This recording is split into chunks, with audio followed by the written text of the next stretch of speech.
হরে কৃষ্ণা। আজকে কিন্তু দামোদরের সেকেন্ড দিন, আর আমরা কিন্তু চলে আসলাম মায়াপুরে। তো দেখতেই পাচ্ছ পিছনে কিন্তু মাতাজির আছে, মাতাজিদের কিন্তু আমি ক্যামেরা আনতে চাইনি।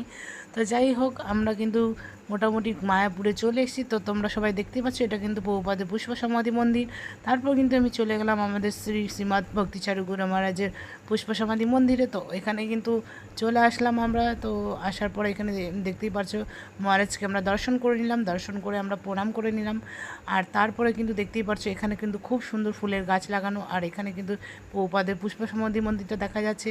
তারপরে কিন্তু বিকেল হয়ে গেছে, বিকেল হয়ে যাওয়ার পর কিন্তু এখানে এক বিদেশি প্রভুরা ও মাতাজিরা খুব সুন্দর নৃত্য করছে, এবং যারা মায়াপুর ধামে এসছে দর্শন করার জন্য তাদেরকে নিয়ে কিন্তু খুব আনন্দ করছে। তোমরা দেখতেই পাচ্ছ এই হলো ডিওবিপির মন্দির, আর প্রভুরা এত সুন্দর নৃত্য করছে সেটা দেখে কিন্তু মন একদম আনন্দ হয়ে যাচ্ছে।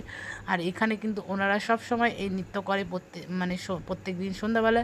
এটার জন্য কিন্তু খুবই ভালো লাগে। আর এবার চলে যাচ্ছি বাড়ির দিকে, প্রসাদ পেয়ে এবার কিন্তু বাড়ির দিকে আমরা রওনা দেবো। তারপরে কিন্তু দেখতেই পারছো মায়াপুরে কিন্তু আজ খুবই ভিড়। তো এবার এখান থেকে বেরিয়ে পড়বো আমরা প্রসাদ পেয়ে। তো এই ভিউটা জাস্ট দেখো, অসাধারণ লাগছে। হরে কৃষ্ণা।